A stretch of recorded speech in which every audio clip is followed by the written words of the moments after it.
FAN TV, aho tugiye kubagezaho inyubako 10 zatwaye amafaranga menshi mu kubakwa kwazo mu mateka y'isi. Uko ikoranabuhanga rigenda ritera imbere niko no mu bijyanye n'imyubakire naho rigenda hinjiramo, bityo amazu yubakwa muri iyi minsi akagenda arushanwa agaciro bitewe n'uko ateguwe, haba imbere cyangwa inyuma. Muri iyi nkuru tugiye kugaruka ku nzu 10 za mbere zihenze kuri ino si ya rurema. Turahera hasi tumanuka tugera ku ya mbere, ubwo tugiye guhera ku nzu ya 10. Inzu ya 10 yitwa Princess Tower, umuturirwa uherereye Dubai muri United Arab Emirates. Princess Tower ni inyubako y'akataraboneka y'amagorofa 101 iherereye Dubai, ikaba inyubako ndende mu zahariwe gutururwamo ku isi, ndetse ikaba inzu ya kabiri ndende muri Dubai inyuma ya Burj Khalifa. Princess Tower ifite uburebure bungana na metero 414. Uyu muturirwa watangiye kubakwa muri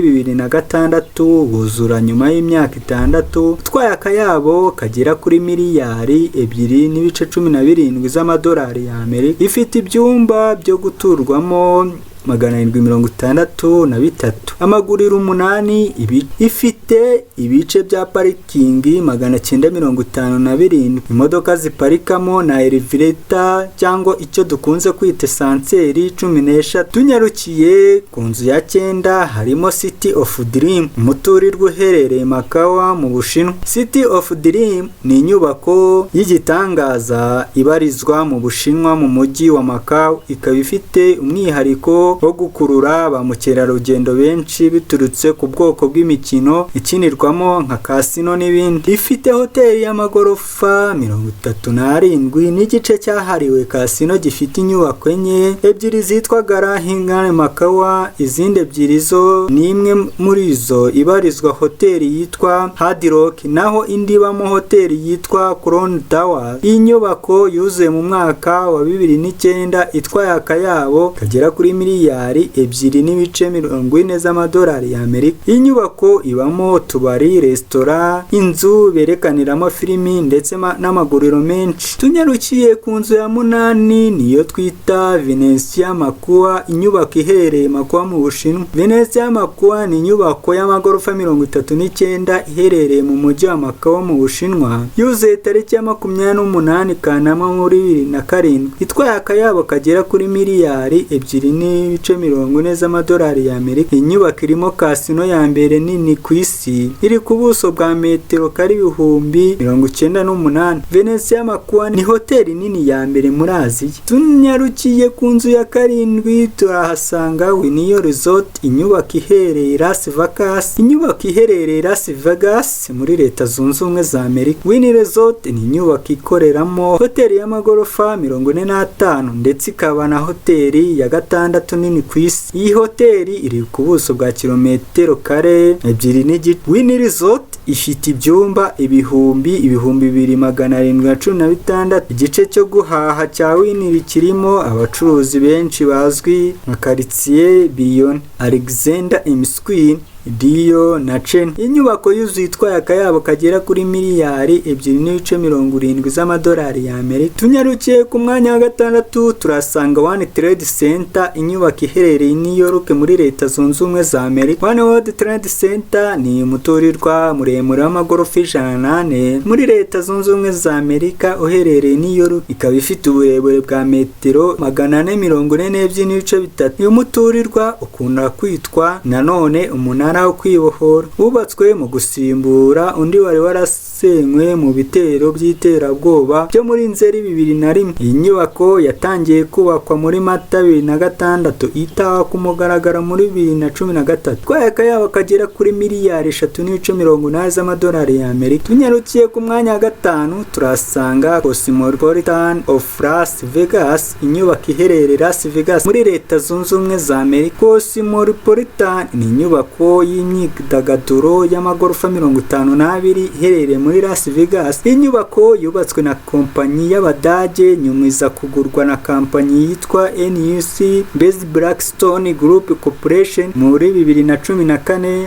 kayabo kangana miliyari 1.73 z'amadolari y'Amerika. Inyubako ubu ifite agaciro kagera kuri miliyari 3.90 z'amadolari y'Amerika ndetse ifite ibyumba 3,000. Tunyarukiye ku mwanya wa kane turahasanga Emirates Palace iherereye Abu Dhabi muri United Arab Emirates. Emirates Palace ni hoteli ya kabiri ihenze kuyiraramo ijoro rimwe ku isi ndetse ni na hoteli ya leta ya Abu Dhabi iri ku rwego rw'inyenyeri 7 iherereye mu murwa mukuru Abu Dhabi muri leta zunze ubumwe z'Abarabu. Ni hoteli inakirirwamo abashyitsi b'imena basuye ubutegetsi bw'iki gihugu. Igishushanyo mbonera cy'inyubako cyakozwe n'umunyabugeni kabuhariwe w'umwongereza witwa John Elliot maze itaha ku mugaragaro mu mwaka wa 2005 itwaye akayabo kagera kuri miliyari 3.90 z'amadolari y'Amerika. Tunyarukiye ku mwanya wa gatatu turahasanga Resort World Sentosa iherereye mu gihugu cya Singapore. Resort World Sentosa ni inyubako ikinirwamo urusimbi ya gatatu ihenze ku isi, ikaba yaruzuye itwaye akayabo kangana na miliyari 4.93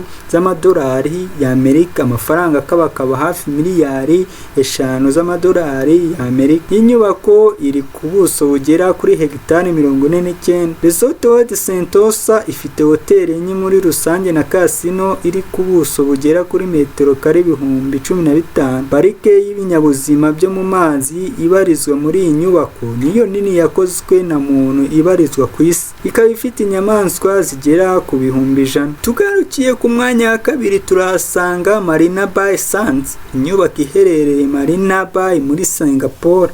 Marina Bay Sands ni inyubako yo kuruhukiramo ihenze mu mateka y'isi. Ni kimwe mu bintu bikurura ba mukerarugendo benshi cyane muri Singapore. Inyubako y'agatangaza iri ku buso bungana na hegitari 15.5. Inyubako irimo resitora, hoteli, ibyumba biberamo imurikagurishwa, ibyumba berekeramo filimi, amaguriro ya kijyambere n'ibindi. Marina Bay Sands ifite amagorofa 55 n'uburebure bugera kuri metero 200. Izi nyubako kandi zifite ikindi kizihuza kizwi nka Sun Sky Park kiriho urwego ruzwi nka piscine ruri ku butumburuke bungana na metero 150. Ikaba ifite agahigo ko kuba piscine iri ku butumburuke bwo hejuru cyane ku isi. Inyubako yafunguwe tariki ya 23 Nyakanga muri 2010 itwaye akayabo kagera kuri miliyari 5.5 z'amadolari y'Amerika. Inyubako ifite ibyumba byo kuraramo bigera ku 2,561 n'icyumba kiberamo inama. Iyi nyubako ifite ubushobozi bwo kwakira abantu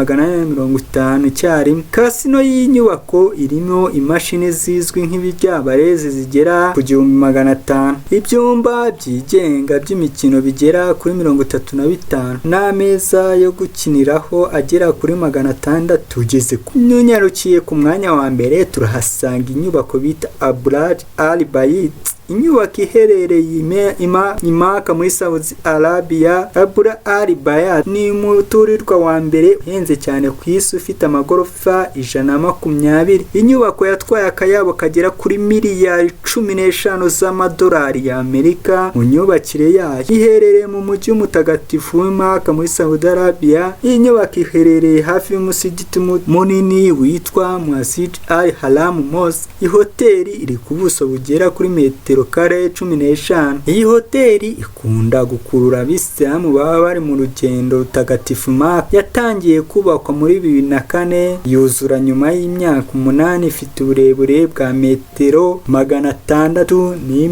ndetse ni hoteli ya mbere ndende ku isi. Ni inyubako ndende ya 4 ku isi. Ikintu gikurura abantu benshi muri iyi hoteli ni isaha iriho ihagaze kuri metero 530. Ni amakuru dukesha Arcadale ndetse na ThemeStoriosWorld.com. Ushaka kumenya amakuru agezweho ndetse n'utuntu twinshi tugiye dutandukana wakora subscribe ubundi ukazabona inkuru zacu uko tuzishyizeho. FAN TV.